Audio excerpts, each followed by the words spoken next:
es que creo que les comenté en el inicio del curso que el examen que sigue es bastante más pesado que el primero, o sea, no se vayan de que va a ser ligerito. El primero, pues, es para calentar motores, ¿no? El segundo examen, de repente alguien por ahí dice, no, pues, el profesor hace examen global. No es global, simplemente todo está interrelacionado. Entonces, si pregunto algo sobre algún concepto de los niveles superiores, obligatoriamente los niveles inferiores van a aparecer, ¿no? O sea, obligatoriamente, ¿no? No hay manera de separar cosas en redes. O sea, lo que yo acostumbro decir es la primera letra de un libro tiene relación con la última y la última letra del libro tiene relación con la primera. O sea, es broma, pero pues es la verdad, ¿no? Bueno, entonces dicho esto, pues vamos a seguir. Entonces estábamos acá.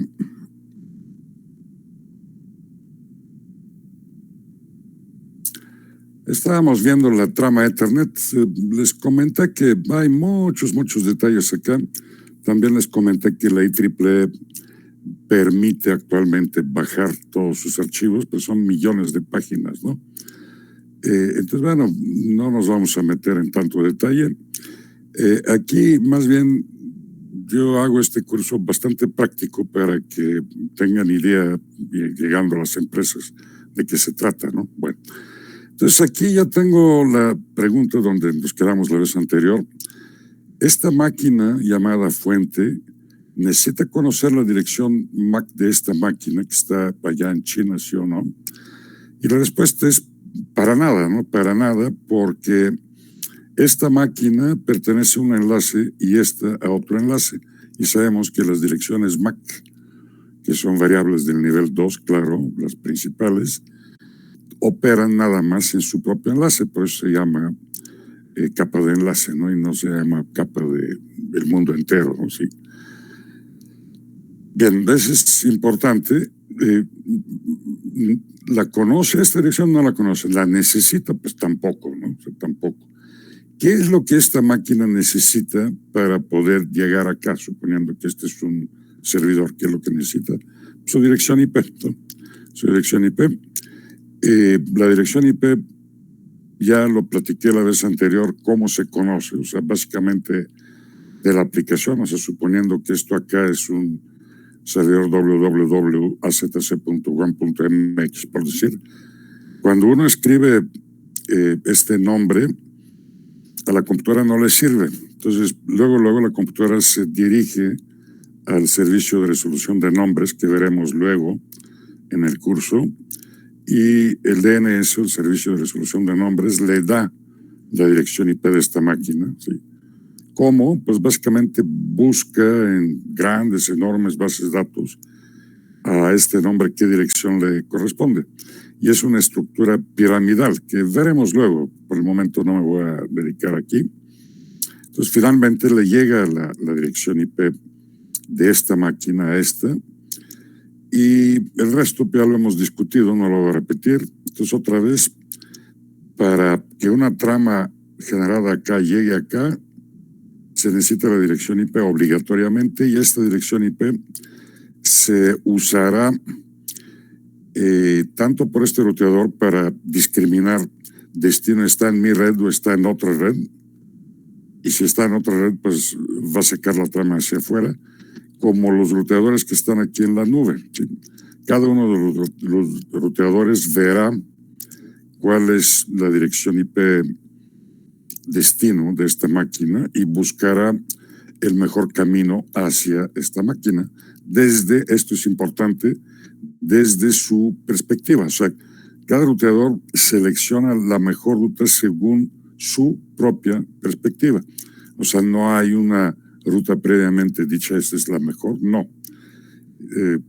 Correspondiendo a la situación actual en la red, va a haber una mejor ruta según el criterio de los protocolos de ruteo, ¿sí? Entonces, cada ruteador toma su propia decisión unilateral, personal o como quieran llamarla, para empujar la trama hacia el destino. ¿Sí? ¿Con base en qué? Con base en la dirección IP de este equipo, ¿no? Bueno, esto yo creo que ya lo expliqué, salvo que haya alguna duda, pues le vamos a profundizar tantito. Ahora, tantito más en detalle lo que es la trama Ethernet. Aquí la trama la dibujé acostadita y aquí la trama está paradita, pero es lo mismo, ¿no? Sí. Varias de estas cosas las dije, aquí las vamos a pasar rápidamente. Lo que es importante entender es que estas dos direcciones, MAC fuente y MAC destino, trabajan sobre el enlace, ¿no? Aquí tenemos un enlace que, por cierto, probablemente alguien de ustedes puede reaccionar, puede decir que antes yo les decía que cualquier cosa que sale de un puerto de un ruteador es una red y de repente aquí aparece ese enlace, ¿no? O sea, es algo muy, muy típico en redes que de repente varios términos significan básicamente lo mismo. O sea, yo puedo decir sobre esta conformación, puedo decir enlace, puedo decir subred y también puedo decir red, ¿no? Y no me voy a equivocar en ninguno de los tres casos, ¿no? ¿Por qué? Porque por definición un enlace es la conexión de cierta cantidad de nodos con dirección IP propia, un nodo, otro nodo, otro nodo, otro nodo. Este es un enlace, esa es la definición. Por otro lado, cualquier cosa conectada a un puerto de un ruteador es una red o una subred. ¿Esto es una subred o es una red? Pues a ojo de buen cubero no lo sabemos. ¿Cuándo lo vamos a saber? Pues cuando comparamos las direcciones IP de acá con las direcciones IP de acá. ¿Sí? Si la parte alta acá y acá es la misma, quiere decir que esto es subred, este es subred de la misma red. Pero si la parte alta acá es una y aquí es otra, esta es una red y esta es otra red, ¿no? Entonces, otra vez, físicamente se trata de lo mismo, esto. Pero esto puede ser enlace, puede ser subred o puede ser red, dependiendo de qué es lo que nos interesa saber, ¿no? Bueno, aquí tenemos otro ejemplo de enlace. Claro, este enlace aquí, así como está dibujado, no termina con ruteador, pero podemos pensar que este es un ruteador que nos va a sacar afuera, o este es un switch que va a conectar este enlace con otro, alargándolo, ¿sí? Bueno, de cualquier forma, este es el concepto de enlace. Las direcciones MAC sirven sobre el enlace.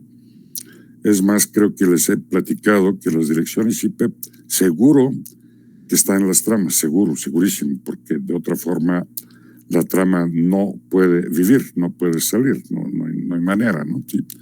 Pero no se necesitan, no se usan, ¿no? Finalmente, para entregar de una máquina a otra sobre el enlace, es más que suficiente con las direcciones MAC, ¿no? Sí, bueno, de dónde viene y a dónde va la trama, ¿no? Bueno, entonces, unas pocas palabras sobre el preámbulo que lo hemos dicho antes. Esa es la parte de sincronización. Y les he comentado que si no hay sincronización en un enlace, no hay comunicación, no se puede, ¿sí? No se puede, ¿sí? Perdón. Entonces, previamente, antes de cualquier otra cosa, la trama contiene una secuencia larga de ceros y unos, y con esta secuencia larga de ceros y unos se sincronizan todos los nodos para tener la misma referencia, ¿no? Algo muy similar sucede con los humanos, ¿no? O sea, por ejemplo, para ponernos de manera síncrona todos nosotros, pues necesitamos tener una referencia única y la misma. ¿Y cuál es esta? Pues es el reloj de la máquina, ¿no? O sea, esto de acá, ¿no? O sea, el reloj, ¿no? ¿De dónde viene este reloj de cultura general? Pues son servidores de tiempo, o sea, servidores de tiempo que están en el mundo y con cierta frecuencia cada máquina se conecta ahí para ajustar su reloj, ¿no?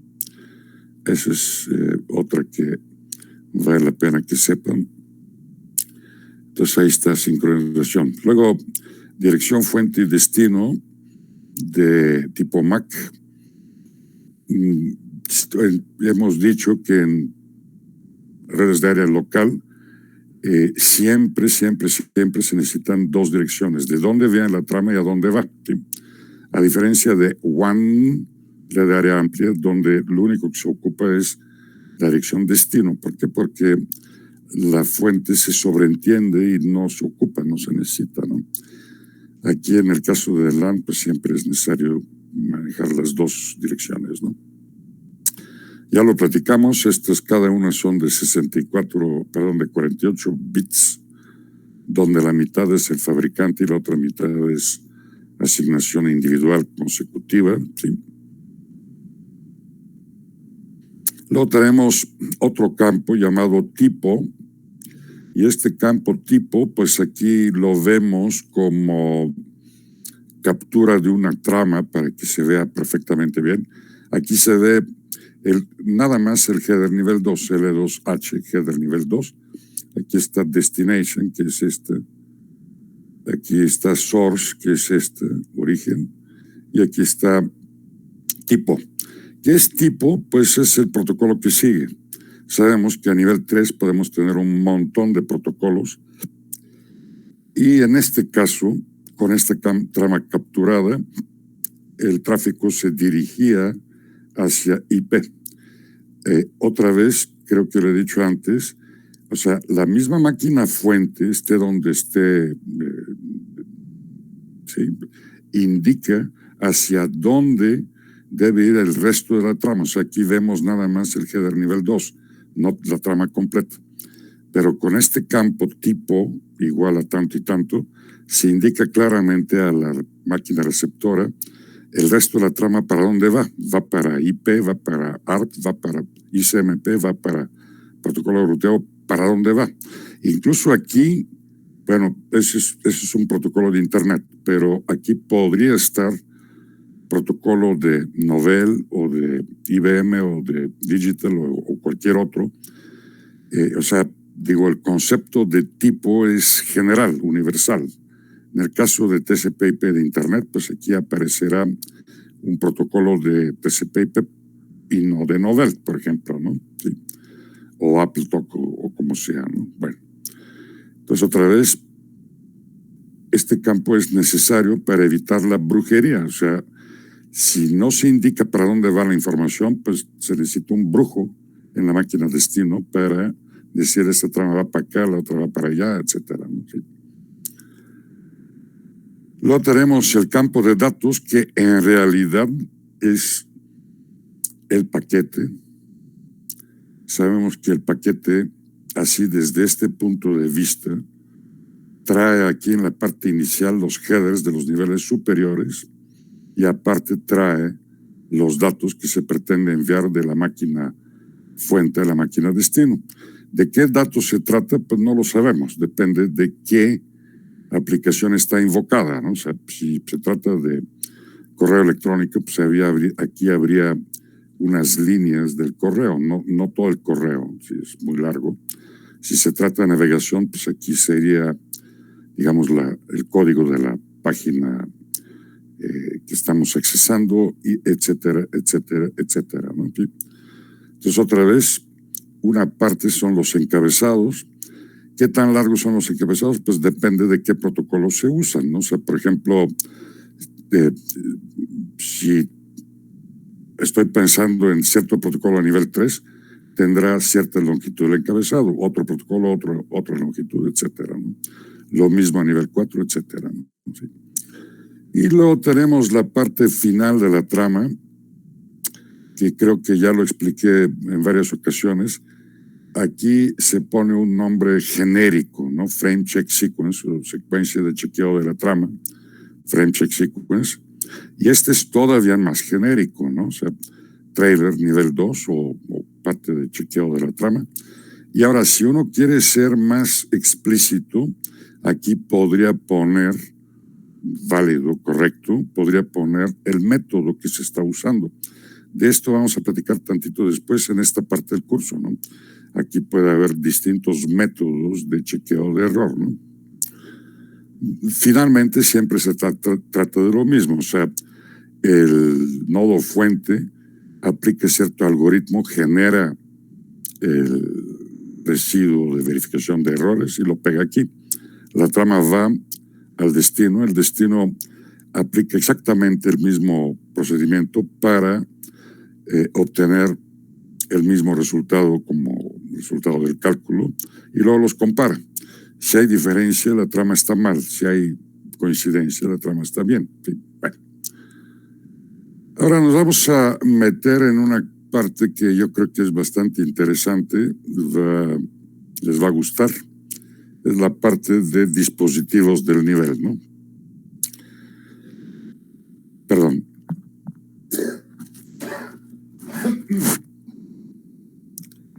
Y aquí, antes de que se nos olvide, pues estamos en el nivel de enlace, vamos a hablar de dispositivos del nivel de enlace, del nivel 2, ¿no? Ahí está, dispositivos del nivel 2 y un poco más, digamos, gráficamente, pues se trata de estos tres dispositivos. Puente, que hoy día puente alámbrico se considera obsoleto, pero inalámbrico no se considera nada de obsoleto, sino es completamente moderno y muy utilizado, muy buscado. Los switches, que actualmente se consideran la última palabra de la tecnología, switches nivel 2. Creo que les he dicho que aparte de switches nivel 2, también hay switches nivel 3 aquí y switches nivel 4 acá. Entonces, por eso es saludable, bueno, hablar de qué nivel de switch estamos hablando, aunque en muchos libros, cuando leen switch, pues básicamente se refieren a este, ¿no? Y si se refieren a este, pues ya lo ponen explícitamente, ¿no? Bueno, y el access point. El access point es una especie de puente, pero en ambiente inalámbrico, ¿no? Bien. Ahora, aquí lo que vemos es la simbología que aparece en los libros, publicaciones, revistas, etcétera, estándar, ¿sí? Y aquí están los dispositivos básicos del nivel, o sea, access point, que es una cajita con su antena, switch, que es una cosa similar a esta. Creo que les he dicho que los switches se parecen físicamente mucho a los hubs, HV de burro, hub. Entonces, si uno no se acerca a leer de qué se trata, qué switch es hub, pues en realidad se pueden confundir fácilmente. Pues en ambos casos tienen un montón de puertos. Y bueno, aparte, o sea, estos son los dispositivos modernos, ¿no? Access point y switch. Aparte tenemos el dibujito de un puente que, vuelvo a insistir, en ambiente alámbrico se considera obsoleto y sustituido por completo por los switches. Pero en ambiente inalámbrico no es nada obsoleto, ¿no? Sí. Aquí está lo que le llaman servidor de comunicaciones, que es el punto de entrada al Internet Service Provider, ISP. O sea, otra vez, ¿cuál es la función de este señor? Pues recabar información, es una especie de embudo, recabar información de los distintos clientes, ¿no? O redes de pymes, de escuelas, de oficinas, etcétera, ¿no? Domésticas también, sí. Entonces, servidor de comunicaciones, embudo. Aquí normalmente confluyen decenas o hasta cientos o a veces hasta miles de redes que están por ahí en la ciudad, ¿no? Sí. Y bueno, la tarjeta de red o el hardware de red que siempre existe en los niveles bajos, pero aquí no le vamos a prestar mucha atención, ¿no? Ahora sí vamos a empezar con características básicas de un puente o de un switch. Y bueno, en este caso estoy refiriéndome a un switch nivel 2. Y aquí la idea es que los switches pues hoy día son equipos fundamentales, ¿no? Hoy día no hay red moderna que no tenga un switch, ¿no? Sí. Lo que sí hay que entender es que algunos de los puertos del switch son de trabajo, lo que le llaman de trabajo, de nodos finales, que son estos puertos de acá, el montón, y otros puertos son de conexión, lo que le llaman hacia arriba, que permiten conectar en cascada o en pirámide varios switches, ¿no? Estos puertos normalmente son de velocidad superior, pueden ser 10 veces más rápidos o 100 veces más rápidos, pero son de velocidad superior. Y muy aparte, algo que aquí no aparece, algún día lo voy a corregir, atrás normalmente se encuentra el puerto de administración del switch, suponiendo que el switch es administrable. Pero si no lo es, pues no habrá puerto de administración, ¿no? Bueno. Ahora, vamos a empezar con características de un switch. Para empezar, posibilidad de administración, sí o no. Entonces, otra vez, visto por fuera, uno no puede saber si este switch es administrable o no. Por su marca y modelo, sí lo puede saber. Visto por fuera, pues no lo puede saber. ¿Cómo lo puede saber? Pues cuando lo voltea por atrás, hay un puerto de consola auxiliar. Ahí se conecta el cable de administración, por donde uno puede meterse a cambiar cosas dentro del switch, ¿no? Administrarlo. Que por cierto, muchos, para no decir todos los switches administrables, tienen un puerto local, conexión local con una máquina PC en modo de emulación de terminal, y conexión remota que prevé o presupone un módem, línea larga telefónica y otro equipo lejos, ¿no? Por ahí uno puede desde China meter mano en siempre y cuando tenga user ID password y está conectado el switch con los cables correspondientes y los modems correspondientes, ¿no? Bueno, entonces, ¿qué significa administración? Significa posibilidad de cambiar cosas dentro del switch. ¿Cómo qué? Pues, bueno, cambiar, dar de alta cosas, dar de baja cosas, cambiar user ID, cambiar nivel de seguridad, cambiar todo prácticamente lo que se le puede ocurrir. Pero, otra vez, no todos los switches son administrables. Más bien, aquí vale la pena saber una regla muy fácil, ¿no? El switch no administrable es un switch baratón. Uno administrable, pues es caro. Podemos decir un coche de mediano lujo o hasta más puede costar un switch grande administrable, ¿no? Bien. Ahora, aquí separamos los switches en dos grandes grupos, ¿no?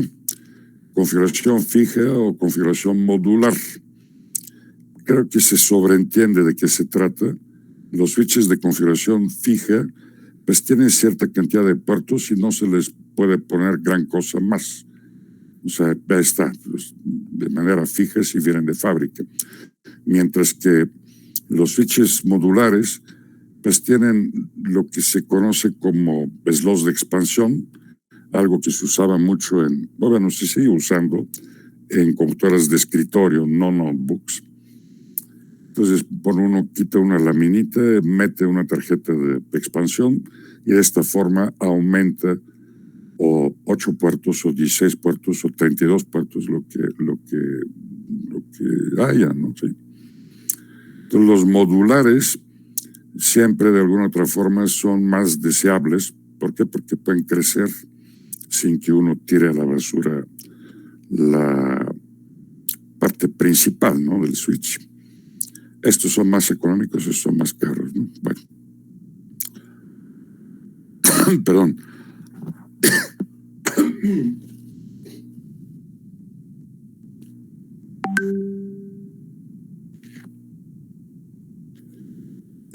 Puertos para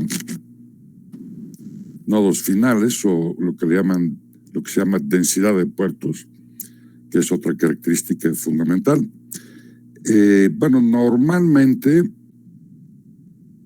hay una, digamos, secuencia de cantidad de puertos por switch.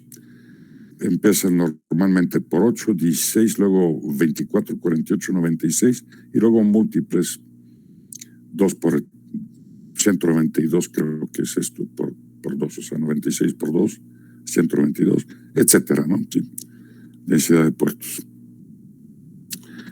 Aquí en estos puertos pues se pueden conectar cualquier tipo de nodos, ¿no? Entendemos que un nodo pues es un equipo con dirección IP propia, ¿no? Switches apilables, sí o no. ¿Qué es un switch apilable? Pues uno que tiene esta parte de acá, ¿no? Esta parte de acá. O sea, se sobreentiende que van uno tras otro,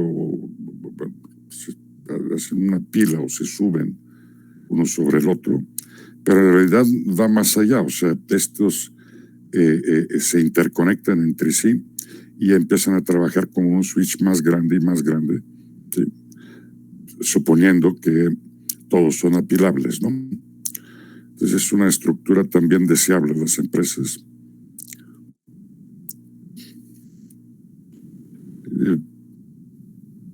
Pueden utilizarse cuando se trata de cuestión de tolerancia a fallas, ¿no?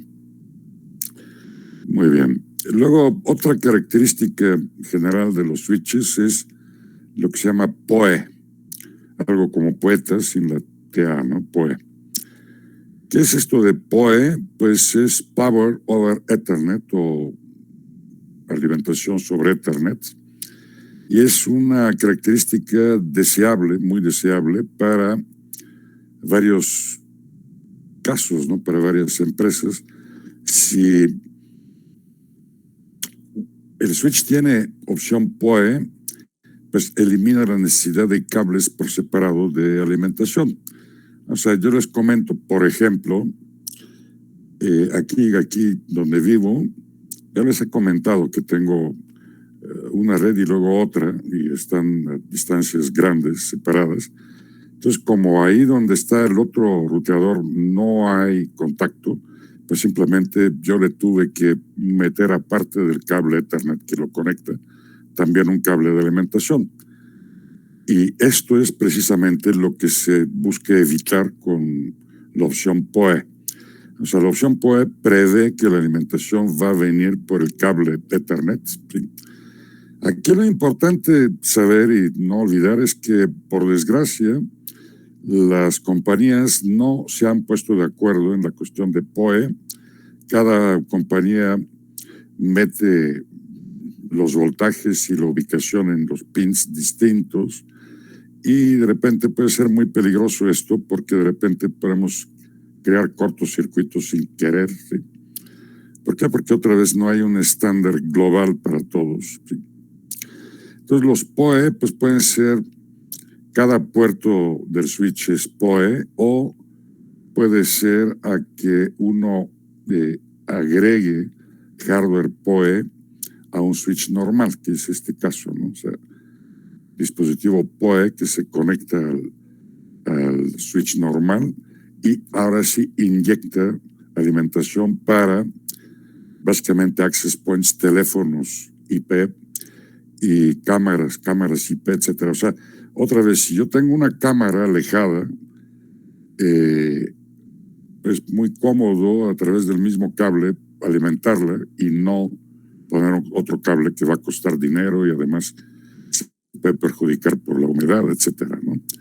Entonces esa es la idea de PoE.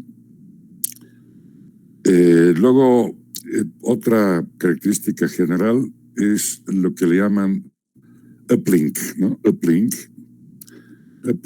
normalmente, lo que les comentaba hace poco, que estos puertos son o 10 o 100 veces más rápidos que el resto de los puertos para máquinas finales. Y bueno, una característica que es deseable y que todos los fabricantes dicen que así son sus equipos de alta confiabilidad, o trabajando desde que lo prende uno hasta que lo tire a la basura sin descompostura. Esto en realidad es pues, una especie de mentirota, porque si hay variación en la alimentación, pues se puede quemar, ¿no? O sea, pues, o por ejemplo, si uno conecta un cable incorrecto a un puerto, pues lo puede quemar, ¿no? También, ¿no? Sí. Velocidad de puerto, pues esto es entendible y obvio. O sea, cada uno de sus puertos puede tener alguna de estas velocidades, aunque últimamente la velocidad 10 megabits por segundo casi no se ve, ¿no? Es demasiado lenta, se considera, ¿no? Como demasiado lenta, ¿no? Otra característica importante es la cuestión de buffers, ¿no? Algunos switches o no tienen buffer o tienen buffers muy chiquitos. Entonces, pues son switches, pues, básicamente de marcas más corrientes, ¿no? O sea, de menos calidad, ¿sí? Y buffer, pues, es una capacidad de almacenar información que de otra forma se perdería. Y bueno, yo aquí he puesto un ejemplo de los salones del Departamento de Electrónica y en la UAM. Ahí están todos los salones F. He puesto 2 salones con sus switches. Y bueno, todos esos salones con cable individual van y se conectan a un switch que está a un ladito de el baño de mujeres ahí del edificio F, tercer piso. Y claramente este switch pues debe de tener buffers extensos porque si hay mucha actividad por parte de los demás switches, pues se puede sobrecargar y atascar de información, ¿no? ¿Qué tan escalable es el switch? De alguna otra forma lo dije antes. Costo es obvio. O sea, de aquí la marca es la que juega mucho. Marcas conocidas como, no sé, Cisco, HP, IBM, etcétera, cuestan mucho dinero, ¿no? Sí. Depende fuertemente de la cantidad de puertos y la velocidad de los puertos y si el switch es administrable o no. Bien, algo siguiendo con la cuestión de características, vamos a decir que tanto switches como puentes trabajan a nivel 2. ¿Y esto qué significa? O sea, ¿qué significa? Lo hemos dicho infinidad de veces, ahí les va otra más. Significa que lo que tengo del lado izquierdo y lo que tengo del lado derecho pertenecen a la misma subred o a la misma red. O, dicho de otra forma, esto no es subred y esto otra subred, no. Es lo que tenemos acá y lo que tenemos acá es el mismo segmento, nada más que alargado. Ahora, esto último, ¿qué significa en sí? Creo que le he dicho antes, o sea, si uno quiere sobrepasar la capacidad de Ethernet, que es, por decir, de 500 metros de esquina a esquina. ¿Por qué 500? Porque dijimos que hay una regla a nivel 1 llamada la regla 543 y en sí 543 significa que puedo tener hasta 4 dispositivos nivel 1 entre una máquina y otra, lo que en sí significa 500 metros, porque otra vez cada conexión entre dispositivos nivel 1 es de 100 metros, más la esquina izquierda más la derecha, en 500 metros. Ahora, si estos 500 metros no me alcanzan para cubrir lo que necesito de distancia, pues yo uso switches, o sea, se usan switches, ¿no? El switch regenera, digamos, lo que son las tramas y no hay problema ya de distancia. Aquí sale una pregunta siempre, ¿cuántos dispositivos nivel 2 yo puedo encadenar desde un punto en una red hasta otro punto? Y la respuesta es hasta que se me acabe el dinero, ¿no? Sí. O sea, yo puedo poner 5, 10, 20, 50 dispositivos nivel 2 y la red va a seguir funcionando bien porque se recupera, se regenera, algo que con los dispositivos nivel 1 no se puede lograr, ¿no? Entonces, otra vez, tanto switch como puente trabajan para alargar un segmento. Claro, en el caso de los switches, recordando conceptos que hemos visto antes, suponiendo que este es un switch, a esto se le llama un microsegmento.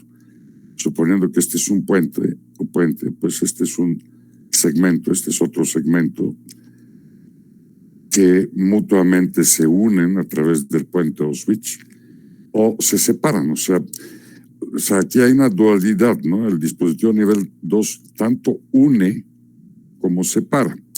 O sea, este segmento se separa del otro a través del switch, o este segmento se une a este a través del switch o a través del puente, ¿no?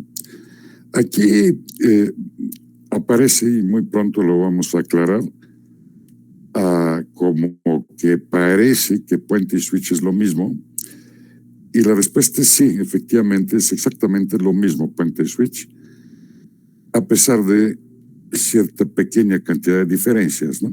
Normalmente cuando uno dice puente, sobreentiende dispositivo con pocos puertos, ¿no? O 2 puertos o 4 puertos, pero más o menos hasta ahí. Mientras que cuando uno dice switch, normalmente sobreentiende dispositivos de este tamañote, ¿sí? Aquí no he contado cuántos puertos son, pero son muchos, ¿no? O sea, no sé, 48, 96 o los que sean, ¿no? Sí. En lo fundamental, en lo funcional, hacen exactamente lo mismo. Nada más que aquí es muchos puertos, aquí es pocos puertos. Luego hay otra diferencia, ¿no? Aquí es mucho software y relativamente poco hardware. Aquí es mucho hardware y prácticamente casi nada de software, ¿no? Hablando de switches no administrables. ¿Qué significa esto? Significa que en los switches ya se han creado, o sea, detrás de cada uno de estos puertos hay un circuito llamado de muy alto grado de integración, llamado ASIC, ¿no? O sea, dispositivo de propósito específico, creado únicamente, exclusivamente para switchar. Entonces, estos dispositivos, primero, son baratos porque se fabrican en cantidades brutales en el mundo, primero. Y segundo, son muy rápidos porque están diseñados nada más para switchar, nada más, ¿no?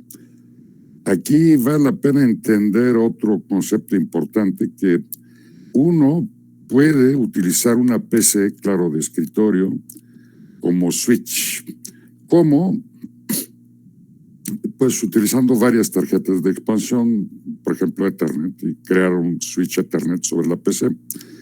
El problema de la PC como switch es que es un equipo universal para correr Word o PowerPoint o lo que sea, y no tanto,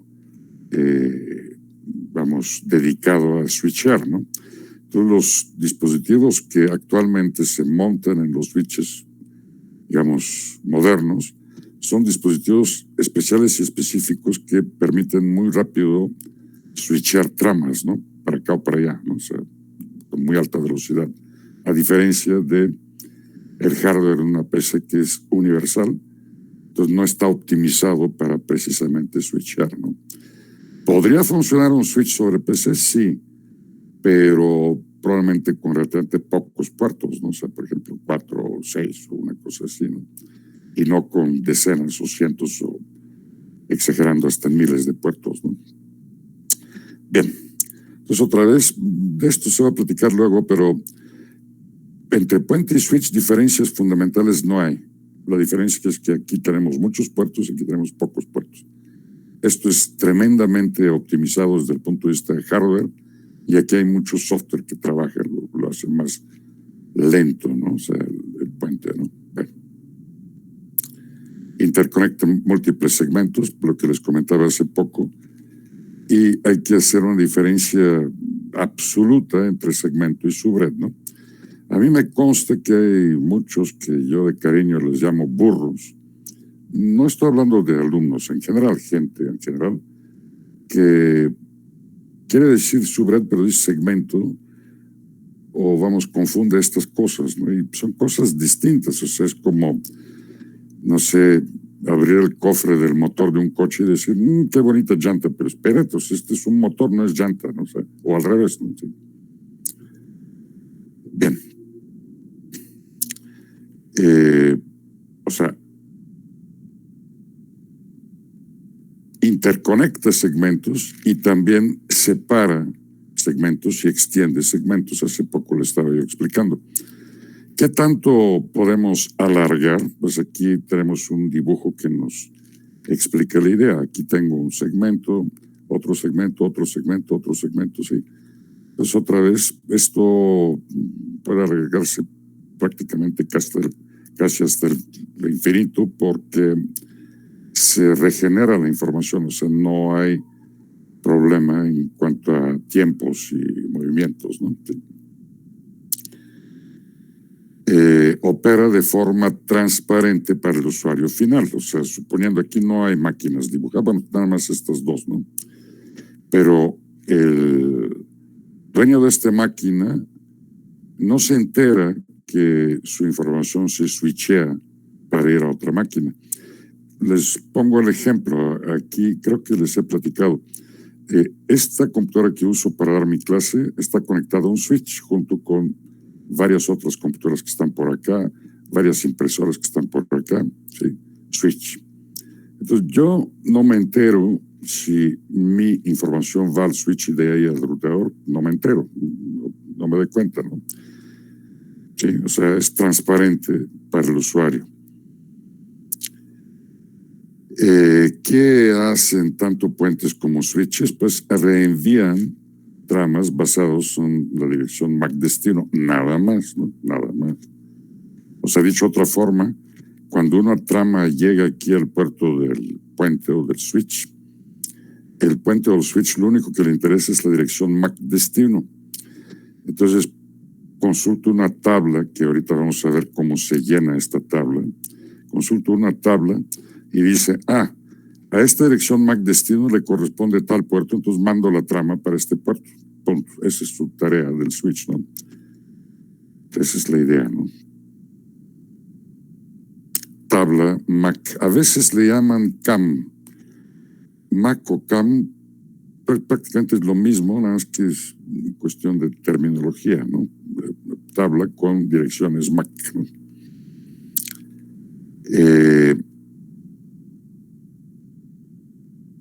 Mapean la dirección MAC al puerto, esto lo dije hace poco.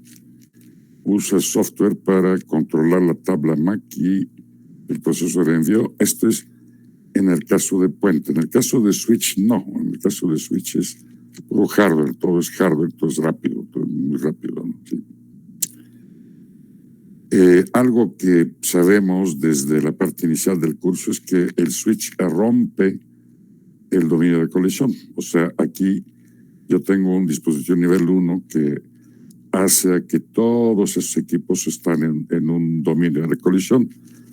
Ahora, si colisionan dos o más máquinas aquí en este lugar o respectivamente acá, la colisión va a llegar aquí al switch o al puente, el switch o al puente, y no se va a propagar. O sea, tanto switch como puente saben discriminar colisión de no colisión. ¿Cómo? Pues básicamente les he comentado que la colisión, en caso de que se produzca, va a tener una longitud de menos de 64 bytes. Entonces, cualquier trama de menos de 64 bytes, el switch o puente la considera colisión y la tira a la basura.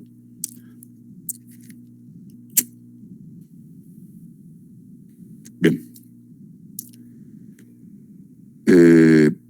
Pero no rompe los dominios de broadcast. ¿Qué significa esto? Significa que si esta máquina genera un broadcast, el broadcast se va a propagar en todas las salidas o todos los puertos del switch o del puente. O sea, por ejemplo, aquí este servidor envía un broadcast y en muy pocos microsegundos, bueno, depende de la marca, o sea, cuidado, porque hay switches muy, muy rápidos, tremendamente rápidos, hay otros no tanto y otros todavía más lentos. En muy poco tiempo, sin decir cuánto, el broadcast se va a ir por todos los puertos de salida y va a visitar en todos los equipos conectados. ¿Por qué hace esto el switch? ¿Por qué lo hace esto? O sea, ¿por qué no rompe el dominio de broadcast? Pues básicamente porque así debe ser. O sea, suponiendo que el switch reemplaza el hub o el bus clásicos en Ethernet compartida, pues debe de poder propagar el broadcast porque el broadcast es necesario, útil y se debe propagar. Las colisiones no, o sea, la colisión ni es útil, ni es deseable, ni nada por el estilo. La debe de parar y si la para, ¿no? Sí. Ahora, sin embargo, o sea, esto lo que estamos viendo aquí es, podríamos decir, un caso normal. Pero si una red está diseñada mal, mal, mal, desde el principio, con muchos dispositivos nivel 2 entre puentes y switches. Aquí todo el dibujo está basado en puentes, pero es exactamente lo mismo con switches, no exactamente lo mismo. Entonces, ¿qué pasa en este caso? Pues esta conformación o configuración obligatoriamente va a dar problemas, ¿no? O sea, suponiendo que para cada uno de estos es un segmento y cada uno de estos probablemente alberga, vamos a decir, 100 máquinas o 200 o 500. Imagínense si una máquina genera un broadcast, ¿qué va a pasar, no? La máquina genera un broadcast, este puente lo propaga, llega aquí, lo propaga, llega aquí, lo propaga para acá, pero también lo propaga para acá. ¿Sí? Esta propagación llega acá, se propaga para acá, se propaga para acá. Llega acá, se propaga para todos sus salidas. Entonces, en fracción del segundo, el mismo broadcast único que probablemente tenía que llegar nada más aquí a este servidor, nada más, el mismo broadcast invade toda la red, ¿no? Esto es bueno, es malo, es malísimo, ¿no? Porque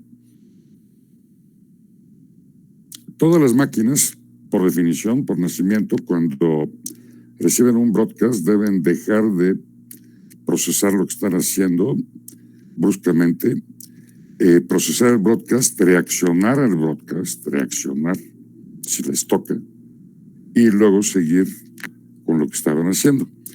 Y suponiendo que yo tengo una red enorme, grande, conectada de esta forma, pues las máquinas probablemente ni avancen en lo que estaban haciendo. ¿Por qué? Porque tienen que procesar broadcast en cada momento, ¿no? O sea, con mucha frecuencia, ¿no?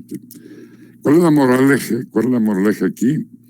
Que una red muy extensa a nivel 2 es un veneno puro, o sea, tipo, no sé, veneno de víbora cascabel, ¿no? O sea, veneno puro, ¿no?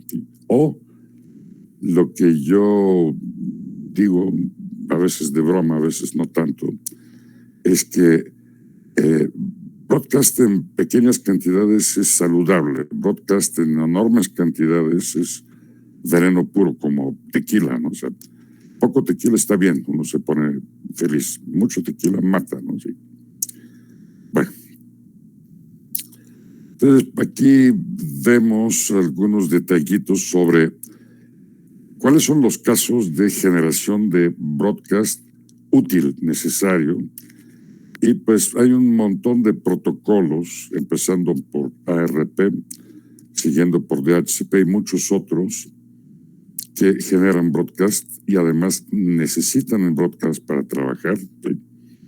Y muy aparte en ambiente novel, o sea, esto es una red, pero no sabemos, esto puede ser una máquina novel y otra máquina novel. Novel genera por sí solo mucho broadcast por la cuestión de anunciar servicios, ¿no? Los servidores de Novell, a través de broadcast, dicen, bueno, ping, ping, yo soy servidor de archivos, mandando broadcast por ejemplo, cada segundo, ¿no? Otro por ahí, servidor, ping, ping, yo soy servidor, por ejemplo, de correo electrónico, ping, ping, yo soy servidor de otra cosa, ¿no? Entonces, bueno, hay exceso de broadcast y en esta configuración pues va a ser mortal, ¿no? Sí, mortal. Bien. Ahora, otra característica no muy usual, y ahorita voy a tratar de explicarles por qué, es puente que interconecta redes de distinto tipo, ¿no? O sea, por ejemplo, aquí yo he puesto un ejemplo de token ring del lado izquierdo y Ethernet del lado derecho. En teoría sí existen estos dispositivos, sí existen. En la práctica, mucho cuidado, porque creo que lo he explicado antes, la red Token Ring genera tramas con longitud bastante superior que las tramas de Ethernet, ¿no? Aquí las tramas son de 4.500 bytes y aquí son de 1.518. Cuando el tráfico va de tramas cortas hacia tramas largas, no hay problema. Pero cuando va de tramas largas a tramas cortas, pues simplemente no funciona. ¿Por qué? Porque el nivel 2 no tiene un mecanismo para partir una trama en cachitos. ¿Sí? Entonces, si por ejemplo, esta máquina genera trama de 4500 dirigida hacia esta máquina, por decir, el puente no va a poder solucionar el problema, no puede, no se puede. Buscando por donde le quieran buscar, no se puede. Entonces, ¿qué queda? Pues queda que a través del sistema operativo poner estas máquinas a que crean tramas que pueden procesarse del lado derecho, evitando incompatibilidades, ¿no? Muy aparte, pero eso sí se resuelve. Aquí tenemos una organización de los bytes, otra organización de los bytes, un tipo de codificación de bajo nivel, de nivel 1, otro tipo, una velocidad, otra velocidad. Entonces son cosas que no son tanto problema. El problema es la longitud de la trama, ¿no? Sí. Entonces, otra vez, puentes entre ambientes distintos existen, pero el problema ahí es este que les expliqué, no lo voy a decir otra vez, ¿no? Ahora, otro detalle importante, que de alguna otra forma ya lo dije, es que los dispositivos nivel 2 inalámbricos, no nada más que no son obsoletos, sino son completamente modernos y poderosos. ¿Por qué? Pues básicamente es una manera de evitar el gasto de mucho dinero.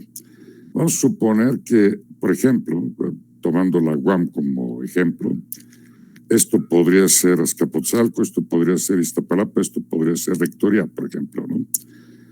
Si yo puedo enviar información por el aire utilizando microondas, no necesito pagarle nada a nadie. Mientras que si no tengo esta opción que se proporciona por los puentes inalámbricos, necesito obligatoriamente excavar. Imagínense de Azcapotzalco a Xochimilco, ahí donde está Rectoría, ¿sí? O por ahí, ¿no? Por ahí, por el sur de la ciudad, excavando, ¿no? Para empezar, ¿cuánto va a costar? Luego mantenimiento, luego cuestiones de ratones que se comen la fibra óptica y cosas por el estilo. Entonces, con pocas palabras, una excelente solución es puentes a larga distancia inalámbricos. Claro, aquí se necesita una antena poderosa, normalmente tipo helicoidal o concéntrica o de estas de muy direccionales. Lo mismo acá, para poder atravesar estas distancias. Y de paso también algo que en este curso vale la pena saber, porque hay cursos dedicados al asunto con mayor detenimiento, pero lo que hay que saber es que hasta 40 kilómetros de separación entre este punto y este punto no hay gran problema porque la curvatura de la Tierra no afecta, pero cuando pretendemos llegar a distancias superiores, para que esta conexión pueda funcionar necesito un edificio muy alto acá y un edificio muy alto acá, y además torre acá y torre acá para que se libre la curvatura de la Tierra. O sea, la microonda funciona por visibilidad directa, ocular directa, o binocular si quieren, o telescópica. O sea, pero uno debe, desde este punto, debe poder ver la antena de este punto. Y si pretendemos distancias superiores a 40 kilómetros, pues esto ya es inviable. Y normalmente lo que se hace es o buscar, fíjense, aquí está un asunto que últimamente se habla mucho de esto, el famoso Cerro del Chiquihuite, que actualmente pues, es una zona de desastre. O sea, el Cerro del Chiquihuite es la tierra más cara en la zona metropolitana. ¿Por qué? Porque está elevado, muy elevado, y está lleno de antenas. O sea, ahí están todas las antenas de todas las televisoras, estaciones de radio y también estaciones de microondas de conexión de redes, ¿no? Sí. De esta forma uno puede llegar a cientos de kilómetros con microondas, siempre y cuando el aire no sea demasiado cargado de partículas o polvo bruma o cosas similares, ¿no? Entonces, otra vez, para terminar esta parte, la cuestión de puentes inalámbricos es algo completamente moderno, de mucho uso, porque evita enormes cantidades de dinero, reemplazando los canales que de otra forma tendrían que viajar bajo tierra o sobre postes, y ya en ambos casos cuestan mucho dinero, ¿no? Sí, lo que les comentaba hace poco, o sea, los puentes Ethernet se consideran obsoletos, reemplazados por switches, pero en ambiente inalámbrico para nada, ¿no? Para nada. Es más, cuesta mucho dinero, ¿no? Y bueno, aquí vemos esquemáticamente qué es lo que hace un puente inalámbrico, ¿no?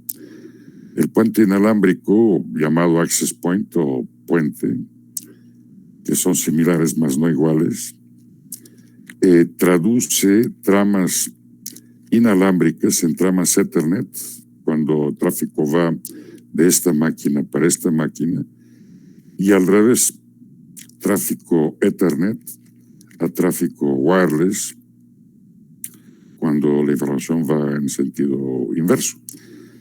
Esto se dice fácil, pero no es nada fácil por varias razones. Aquí lo que hay que entender es que en ambiente inalámbrico, estas conexiones aquí, respectivamente esta de acá, que es el aire, son conexiones encriptadas. ¿Por qué?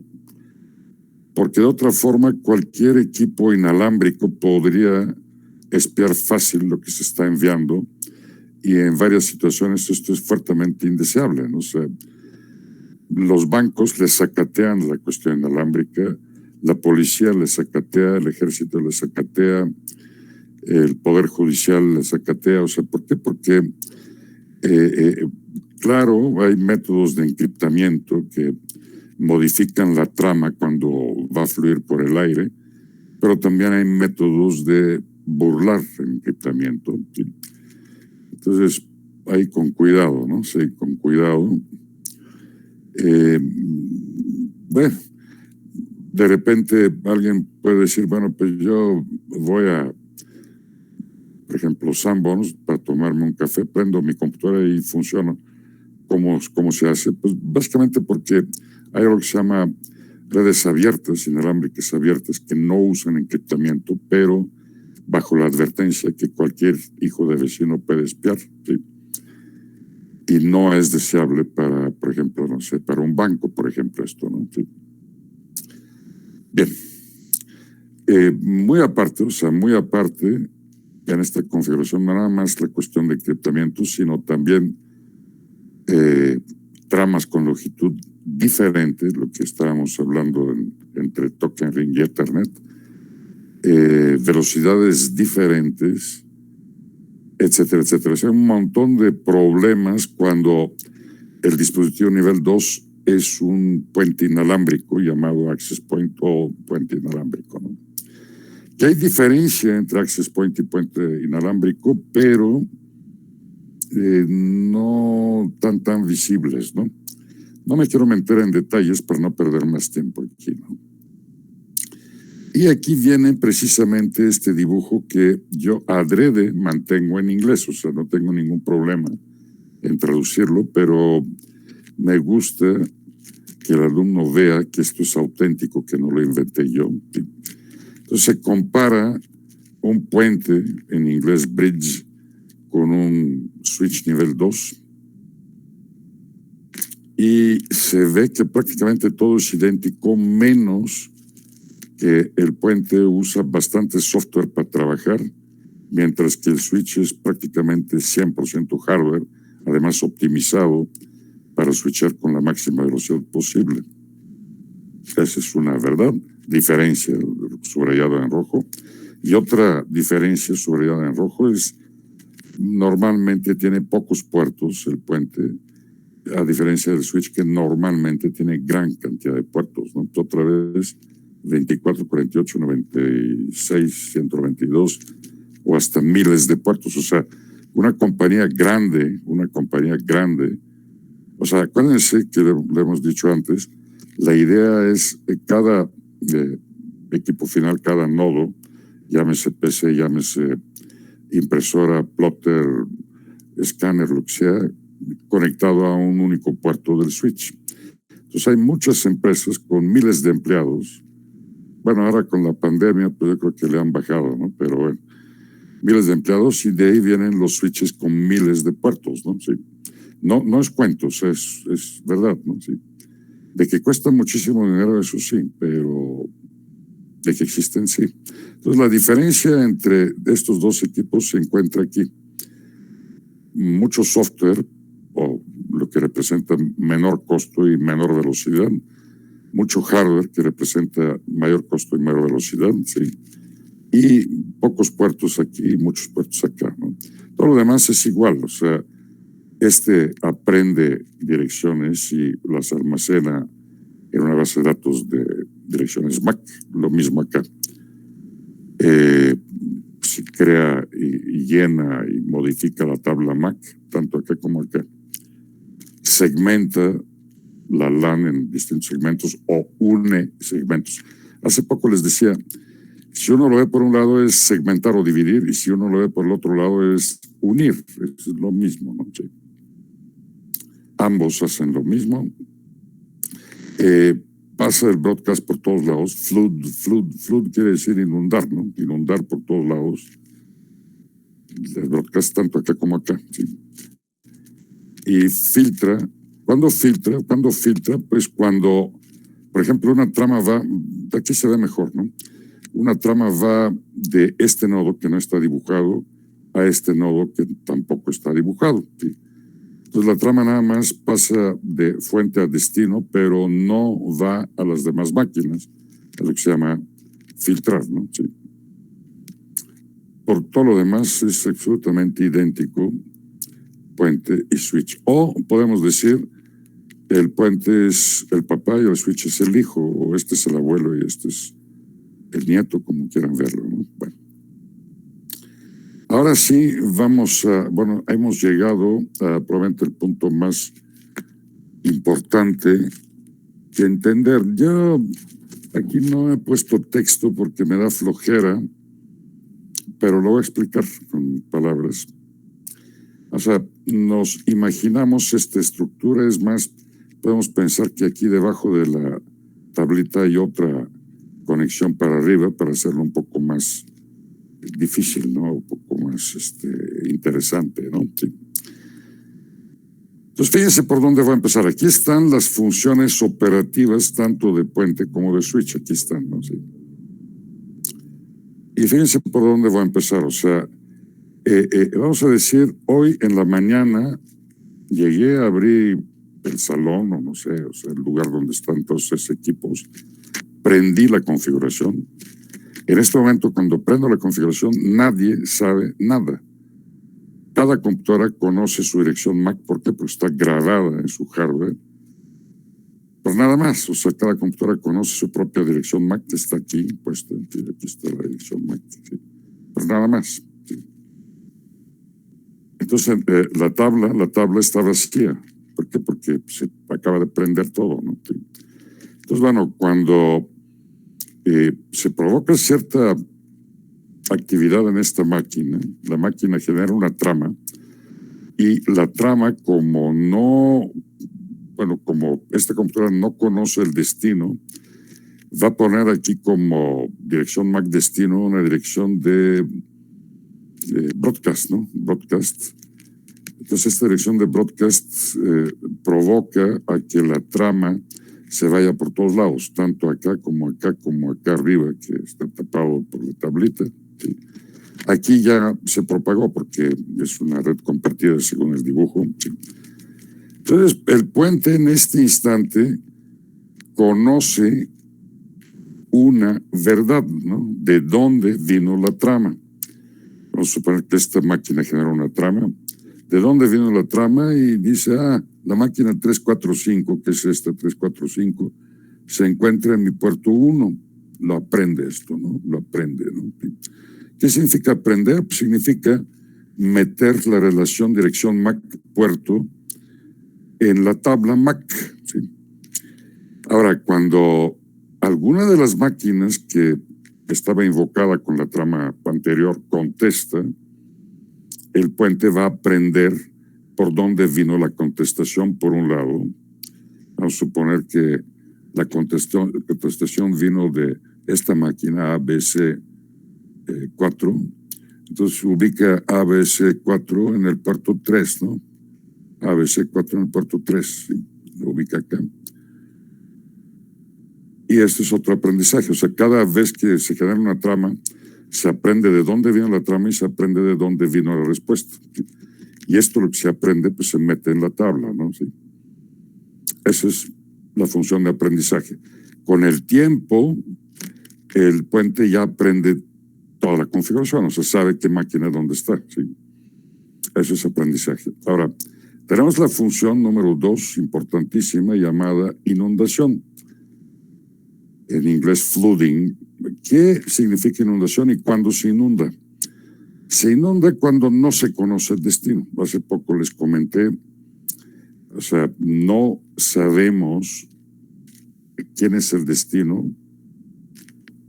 No, en la tabla MAC no hay huella sobre la dirección MAC de la máquina de destino. Entonces el puente agarra la trama y la manda por todos lados, en todas las salidas. ¿Por qué? Porque no sabe dónde está el destino. Esto puede provocarse por broadcast, que es normal, o puede provocarse por desconocimiento del puente, porque no sabe dónde está el destino. No le queda de otra más que inundar, ¿no? ¿Sí? ¿Qué significa inundar? Significa mandar la misma trama tanto acá abajo como a la derecha, como aquí al norte, y no mandarla acá porque aquí estuvo la trama, de aquí partió para acá, ¿no? ¿Sí? Entonces siempre la regla es de donde viene la trama no mandar hacia atrás porque ahí estuvo, ¿no? ¿Sí? Inundación. ¿Por qué inunda? Porque no conoce, no sabe dónde está el destino, entonces no tiene de otra más que inundar, ¿no? ¿Sí?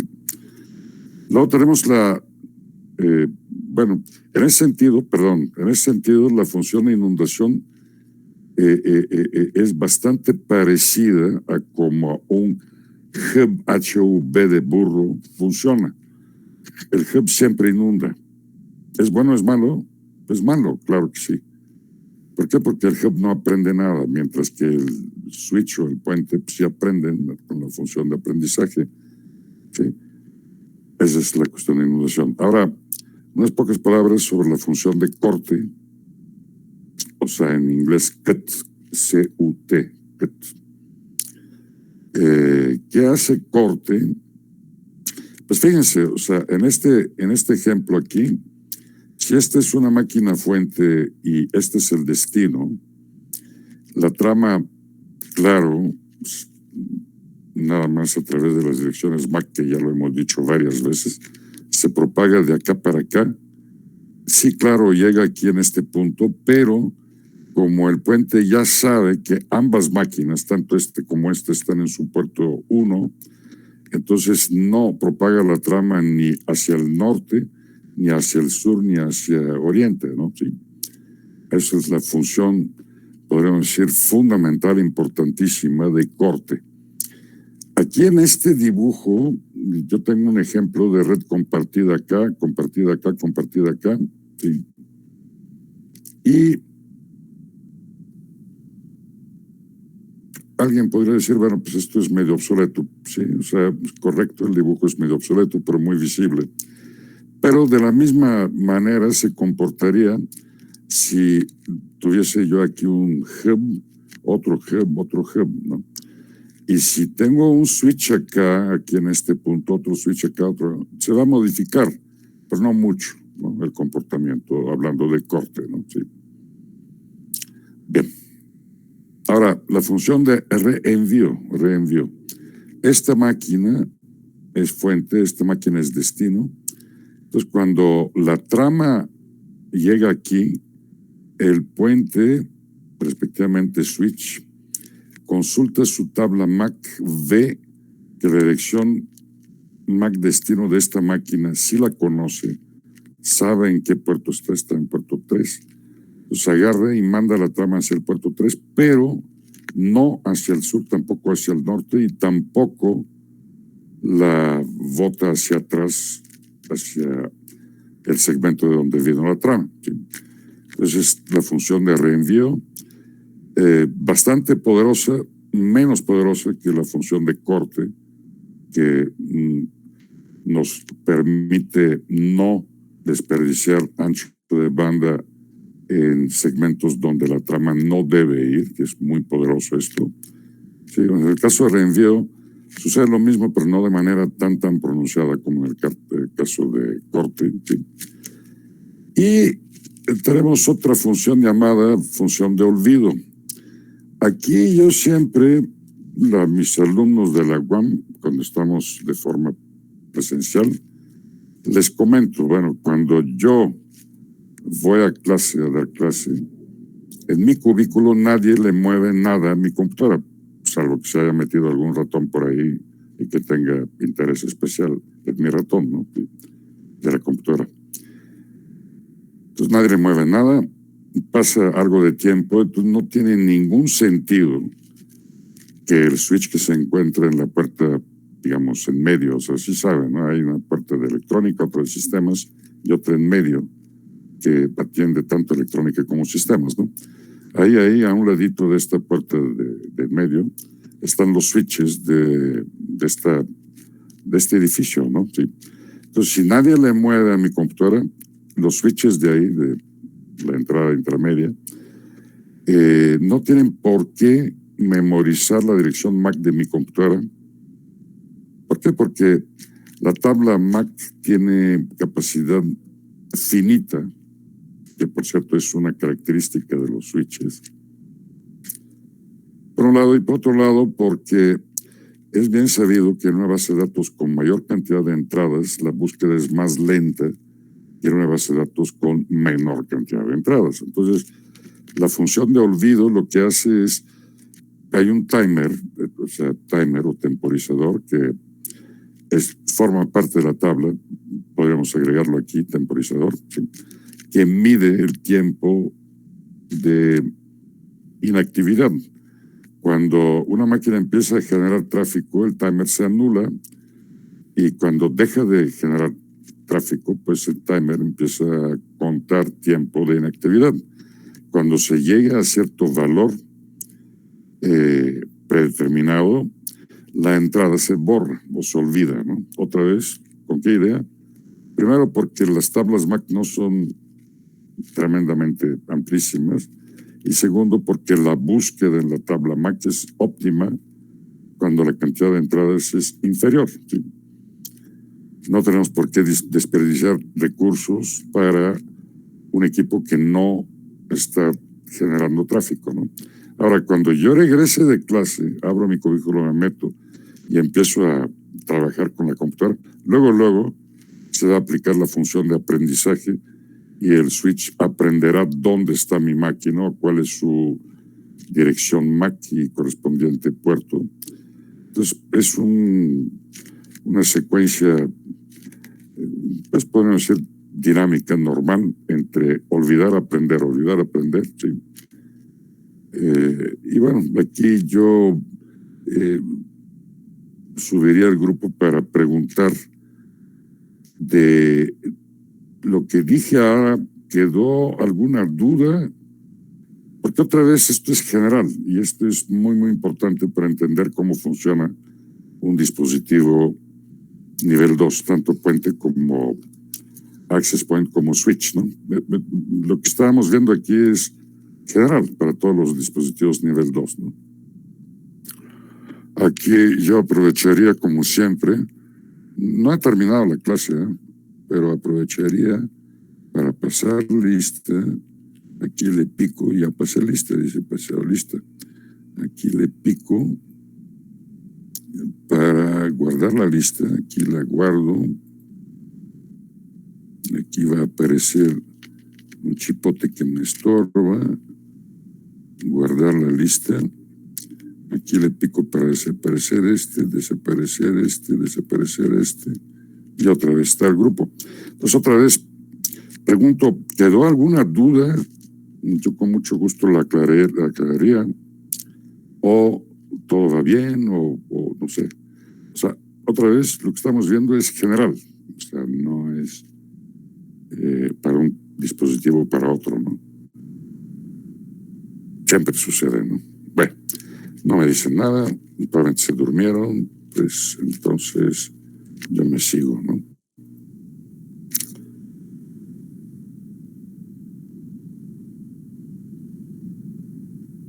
Y bueno, aquí hay un algoritmo que de alguna otra forma resume lo que les dije hace poco.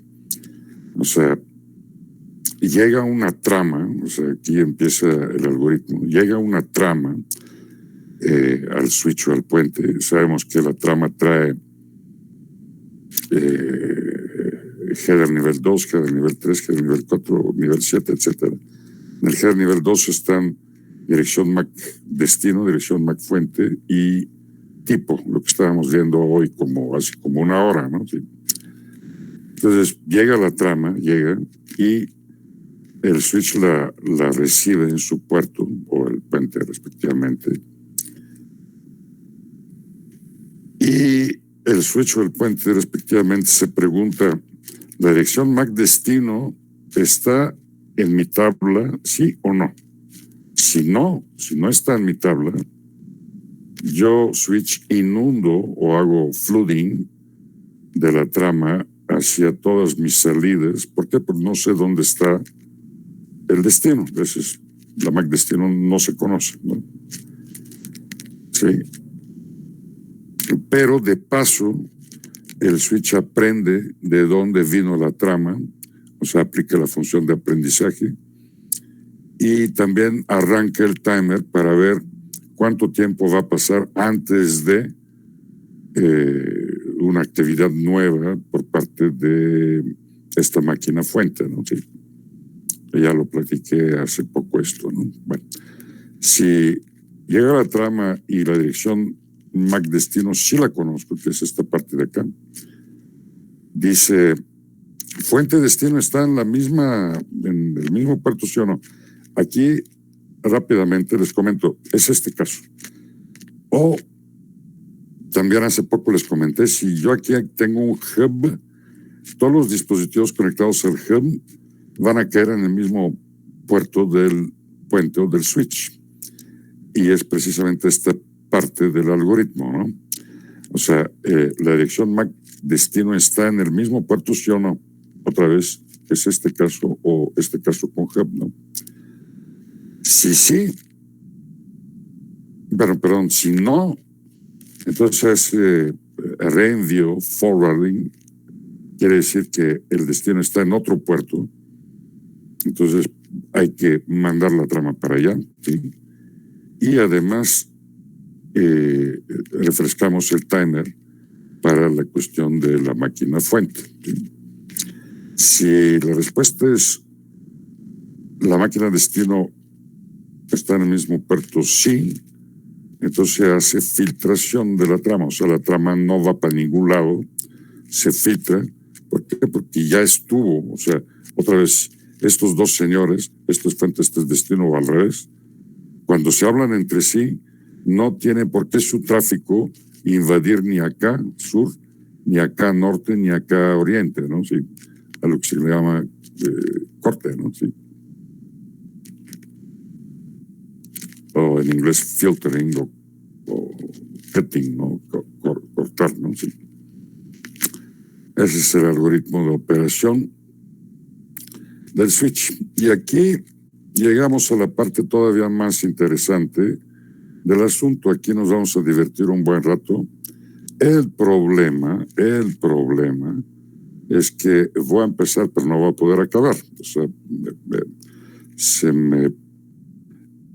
se me ordenó mal. O sea, aquí me gusta esta tabla, empezarla y terminar la misma clase, pero pues no se va a poder, ¿no? Bueno, de todos modos empezamos alguito.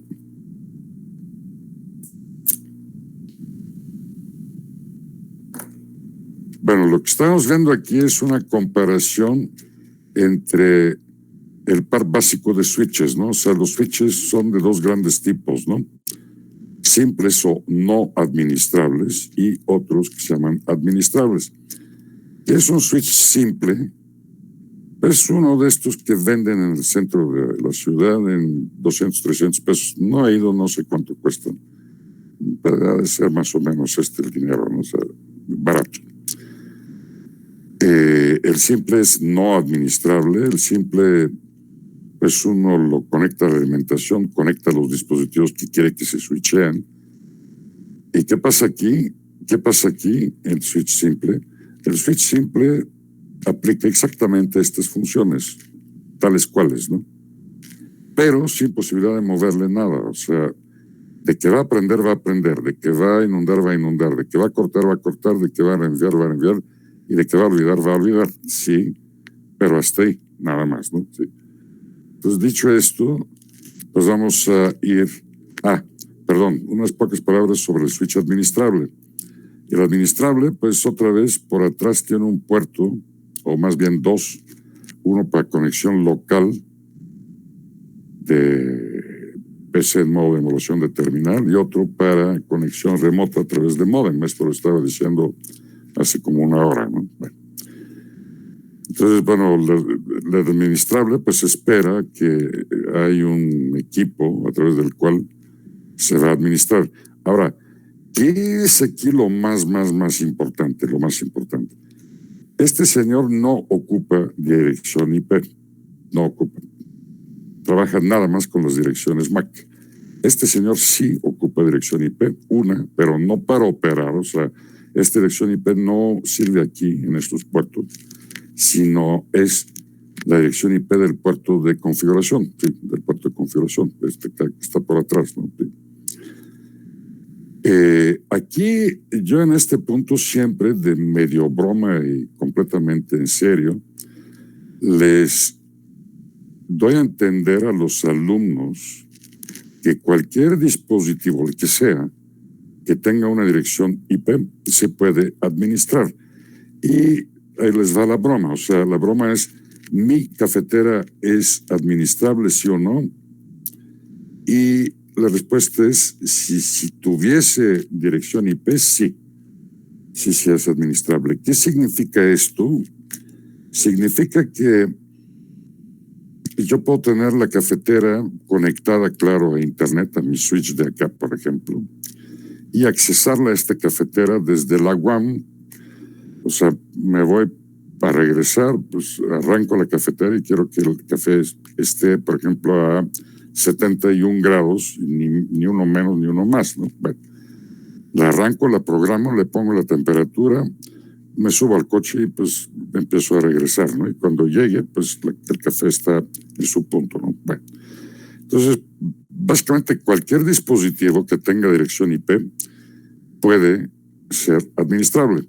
Y detrás de todo esto está la idea de IoT, Internet of Things, o lo que hemos dicho antes, se llama IoE, de Internet of Everything, Internet de todo. ¿Sí? ¿Qué es esto? Pues básicamente cualquier objeto que nos rodea, si lo consideramos prudente y buena idea, lo podemos convertir en nodo de Internet. ¿Con qué idea? Pues para poderlo accesar, controlar, vigilar, reprogramar, etcétera, etcétera, etcétera, etcétera. ¿Sí? Pues todo esto, ¿no? Incluyendo cafeteras, bicicletas, refris, lavadoras, o sea, todo lo que nos rodea, ¿no? ¿Sí? Iluminación, aire acondicionado, etcétera, ¿no? ¿Sí? Entonces, otra vez, switch simple no tiene dirección IP, no se puede administrar. Switch administrable sí tiene dirección IP, no de trabajar, no pertenece a estos puertos, sino es para accesar desde afuera, desde cualquier punto de Internet. ¿Cómo? Pues a través de lo que es Internet, lo que es la estructura que conocemos, ¿no? Sí. Entonces, bueno, empezando ahora sí por las funciones, que yo creo que casi no tenemos tiempo. Yo creo que la próxima vez voy a empezar exactamente de acá para abajo. Entonces, la primera es con qué velocidad funcionan, ¿no? Y en ambos casos se llama wire speed, o sea, velocidad de alambre. En sí, switch simple o switch administrable no depende mucho de tiene o no tiene dirección IP. Lo que sí es que ASIC o qué circuito de alta integración está montado en este switch o en este switch, ¿no? Si son los mismos, van a trabajar con la misma velocidad, ¿no? Sí. O dicho de otra forma, la cuestión de administración del switch es en un momento y uno no lo administra 24 horas al día. O sea, se mete, administra algo, se sale y el switch sigue funcionando como uno simple, ¿no? Con velocidad muy, muy alta, llamada de cariño wire speed, o sea, velocidad del alambre. Esto es exageración, ¿no? Alguito tarda, pero muy poco, ¿no? ¿En hacer qué? Pues en hacer esto, aprendizaje, inundación, corte, rendido, olvido, ¿no? Sí. Hablando de rendimiento wire speed. Luego, full duplex. ¿Qué hemos dicho antes, no? Full duplex es la manera de poder enviar y recibir en el mismo puerto simultáneamente. ¿Es bueno o es malo full duplex? Pues buenísimo, porque evita por completo las colisiones. Cualquier equipo conectado a un puerto full duplex, suponiendo que el equipo también lo es, evita el 100% de las colisiones. No pueden existir colisiones porque no hay quien con quien choque, ¿no? Suponiendo que hay un solo equipo conectado por puerto. Ahora, si tenemos este caso, claramente va a haber colisiones, pero esta configuración full duplex no es por nacimiento, este es half duplex, ¿no? Bueno, jóvenes, yo creo que no pudimos llegar a nada, no nos alcanzó el tiempo, vino la cuestión esta en medio camino, entonces vamos a seguir la próxima vez. Otra vez, como siempre, tenemos unos segunditos para si tienen alguna duda, preguntarme, y si no, pues vamos a decir, creo que la próxima clase es el 15, ¿no? A ver